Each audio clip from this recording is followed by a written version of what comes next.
We left a shortened version of the blog post in the last video using a PHP or WordPress function called the excerpt. In a typical blog, we also want this post to link to the full version on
and then create a new div, which is going to be the wrapper for our text.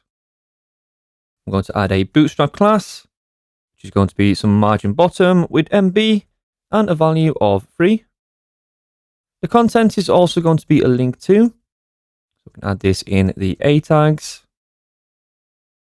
Close this off. So we can simply output any plain text we want in here, but instead I'm going to add some PHP, which is going to be the _e function, which will echo or display some text to the browser. And this also means that this is translatable later on in the course. We can add the text of read more.